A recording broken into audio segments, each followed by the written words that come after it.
PVC voter ID card ये हमें print करके कैसे मंगाना है। अगर आपके पास में नया वाला पीवीसी वोटर कार्ड नहीं है तो अच्छी बात ये है कि आप ऑनलाइन तरीके से बुक करके अपना एक नया पीवीसी वोटर कार्ड मंगा सकते हो। पोस्टमैन के माध्यम से आ जाएगा। सबसे पहले तो आपको अपना जो ब्राउजर है वो ओपन करना है और यहाँ पर हमें सर्च करना है votereci.gov.in। तो हमारे सामने जो ऑफिशियल पोर्टल है आ जाएगा। हालांकि इस पोर्टल का जो लिंक है हमने वीडियो के डिस्क्रिप्शन में भी दे रखा है, जहाँ से भी आप डायरेक्टली इस पोर्टल पर आ सकते हो। अब यहाँ पर वैसे तो बहुत सारे ऑप्शन आपको दिखेंगे, लेकिन पीवीसी वोटर कार्ड अगर आपको मंगाना है तो उसके लिए फॉर्म नंबर 8 आपको भरना होगा। लेकिन फॉर्म नंबर 8 अगर आपको भरना है तो उससे पहले इस पोर्टल के अंदर लॉगिन करना होगा, जिसके लिए हम यहाँ पर साइन अप के ऑप्शन पे क्लिक करेंगे। और पहले से अगर आपका अकाउंट बना हुआ है तो यहाँ पर लॉगिन का ऑप्शन मिलेगा, जिसपे आप क्लिक करोगे। नहीं तो साइन अप के ऑप्शन पे क्लिक करके आपको मोबाइल नंबर रजिस्टर कर लेना है और उसके बाद में लॉगिन कर जाओगे। तो जैसे कि हम अपना मोबाइल नंबर दर्ज करेंगे, कैप्चा कोड यहाँ पर दर्ज करेंगे और रिक्वेस्ट ओटीपी के ऑप्शन पे क्लिक करेंगे तो हमारे मोबाइल फोन पर वेरिफिकेशन के लिए कोड आएगा। वो जो कोड है हम यहाँ पर दर्ज करेंगे और इस तरीके से हम पोर्टल के अंदर लॉगिन हो चुके हैं। अब हमें फॉर्म नंबर 8 भरना है तो इसके लिए हम इस फॉर्म का सिलेक्शन करेंगे और यहाँ पर सेल्फ वाले ऑप्शन पे क्लिक करेंगे। इसके बाद में अपना जो वोटर आईडी कार्ड नंबर है वो हमें दर्ज करना है। तो पुराना वोटर कार्ड आपके पास में होगा, उस पर आपको देखना है कि फोटो के जस्ट ऊपर जो नंबर आपका होता है, जिसे ईपिक नंबर भी कहा जाता है, वो वहाँ से आपको देख करके दर्ज करना है। तो यहाँ पर हम अपना जो ईपिक नंबर है दर्ज करेंगे और इसके बाद में सबमिट के ऑप्शन पे क्लिक करेंगे। तो जैसे हमने सबमिट के ऑप्शन पे क्लिक किया है तो आप देखोगे कि हमारी जो इन्फॉर्मेशन है वो वोटर कार्ड के रिकॉर्ड से फेच होकर के आ चुकी है। हमें यहाँ पर सिलेक्शन करना है और इसके बाद में दिए गए ओके के ऑप्शन पे क्लिक करना है। अब यहाँ पर अगेन एक पॉपअप आएगा जहाँ पर आप सभी को बताया गया है कि कौन सी सर्विस को आपको एक्सेस करना है। देखो, अगर कोई करेक्शन यहाँ पर कर रहा है तो करेक्शन करने का ऑप्शन मिल जाता है। तो अगर आपको अपने वोटर आईडी कार्ड के अंदर नाम, पता, डेट ऑफ बर्थ के अंदर कोई चेंजेस करना है तो वो यहाँ पर ऑप्शन दिया गया है। अगर शिफ्ट करना है दूसरे विधानसभा क्षेत्र के अंदर, अगर अपने वोटर कार्ड को आप ले जाना चाहते हो तो वो ऑप्शन दिया गया है। लेकिन ये दोनों हमें काम नहीं करने हैं। हमें अपना जो वोटर आईडी कार्ड है दोबारा से प्रिंट करके मंगवाना है बिना कोई करेक्शन करे हुए। इसके लिए यहाँ पर ऑप्शन मिलेगा issue of replacement EPIC without correction, क्योंकि हमें केवल प्लास्टिक का वोटर आईडी कार्ड चाहिए तो हम इस पे टिक करेंगे और इसके बाद में ओके के ऑप्शन पे क्लिक करेंगे। अब अच्छी बात यह है कि इस प्रोसेस के अंदर आपका जो फॉर्म है वो पहले से ही मोस्टली चीजें भरी होती हैं। इसके अंदर आपको ज्यादा कुछ करने की जरूरत नहीं है। लेकिन यहाँ पर जैसे कि आप देखोगे कि आधार नंबर अपडेट करने के लिए कहा जाएगा, तो ये हमें जरूर कर लेना है, क्योंकि आधार आज की डेट में हर जगह पे लिंक हो रहा है, पैन कार्ड से हो या किसी भी चीज से हो। तो यहाँ पर अपना आधार नंबर दर्ज करेंगे। इसके बाद में मोबाइल नंबर यहाँ पर सेल्फ के ऑप्शन पे क्लिक करके हमें अपना जो फोन नंबर है जिसपे पोस्टमैन हमें कॉल कर सके वो यहाँ पर डाल देना है। ईमेल आईडी भी अपडेट कर लेना है, जिससे कि फ्यूचर के अंदर कोई भी ट्रांजेक्शन नोटिफिकेशन हो वो हमें मिल पाए। तो यहाँ पर ये दोनों चीजें हमने अपडेट कर दी हैं। अब आप पेज में नीचे की तरफ आओगे तो यहाँ पर आप सभी को ऑप्शन मिलेगा application for issue of replacement EPIC without correction का, जिसके अंदर आप देखोगे कि 3 ऑप्शन दिए गए हैं, जिसमें कि आपको सिलेक्शन करना है कि भाई अपना वोटर आईडी कार्ड आप दोबारा से क्यों मंगवाना चाहते हो। उसका आपको वैलिड एक रीजन देना है। देखो, अगर आप यहाँ पर लोस्ट वाला ऑप्शन सेलेक्ट करते हो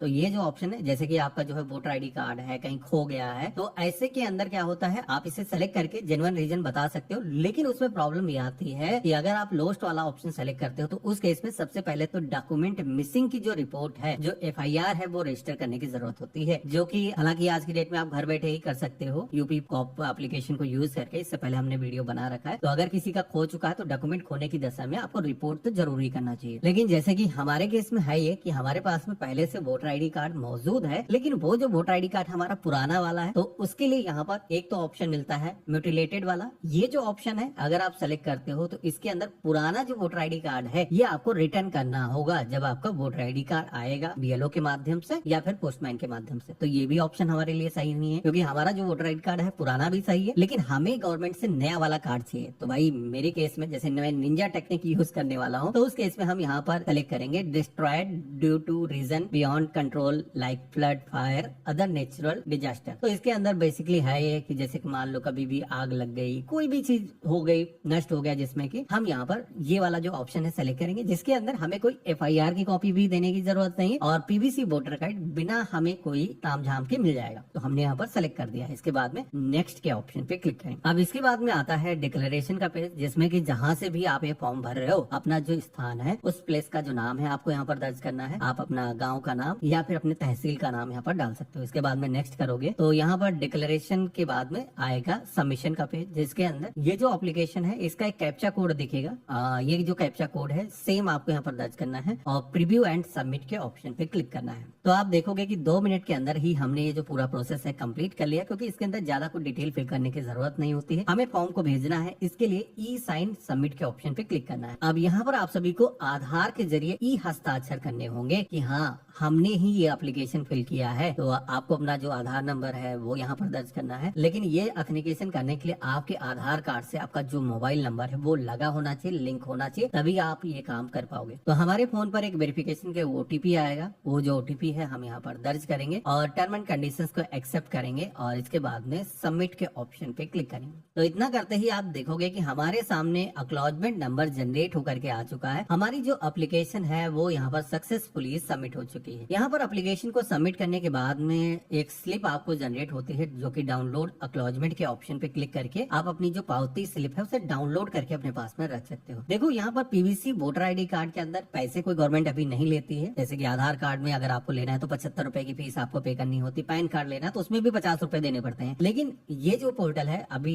खासियत ये है कि इलेक्शन कमीशन ऑफ इंडिया दोबारा से कोई पैसे भी चार्ज नहीं करता है, तो इसका फायदा उठा सकते हो अगर आपके पास में नया वाला PVC वोटर ID कार्ड नहीं है। आगे चल करके हो सकता है इसके भी पैसे पड़ने लगे। अच्छा एक चीज बता देता हूँ, आप लोगों के मन में सवाल आएगा कि भाई बुक तो कर दिया, अगर मान लो कल को हमें कार्ड नहीं मिलता है तो उस केस में क्या करना है। तो देखो यहाँ पर बता दो कि 15 से 20 दिन का समय लगता है अगर आप अर्बन क्षेत्र से हो। अगर आप ग्रामीण क्षेत्र से हो तो ये समय 30 दिन तक का हो सकता है आपका वोटर ID कार्ड डिलीवर होने में। लेकिन कई बार क्या होता है कि वोटर ID कार्ड कुछ क्षेत्र के अंदर इलेक्शन का काम चल रहा होता है तो जल्दी भी मिल जाता है और कुछ केसेस के अंदर डिले भी हो सकता है, जो कि मैक्सिमम 3 महीने तक का हो सकता है। तो ये चीजें आपको पता होनी चाहिए। बाकी यहाँ पर एक चीज बता देता हूँ कि कभी भी अगर आपको अपना स्टेटस जानना हो कि हमारा जो कार्ड है वो अभी जनरेट हुआ है, प्रिंट होकर के आया कि नहीं आया, तो इसके लिए यहाँ पर ट्रैक एप्लीकेशन स्टेटस का ऑप्शन मिलता है, जिसमें आप क्लिक करोगे तो आप सभी से यहाँ पर एप्लीकेशन का जो रेफरेंस नंबर है वो यहाँ पर मांगा जाएगा। आप यहाँ पर दर्ज करोगे, सबमिट करोगे तो आप सभी के सामने जो भी स्टेटस होगा वो आ जाएगा। जैसे कि जस्ट हमने अभी फॉर्म को भरा है तो यहाँ पर सबमिटेड आ रहा है, तो मेरी तरफ से सबमिट हो चुका है, लेकिन गवर्नमेंट की तरफ से जो स्टेप है वो अभी पेंडिंग है। हम यहाँ पर ड्रॉप डाउन के ऑप्शन पे क्लिक करके देख सकते हैं कि कितने स्टेप है जो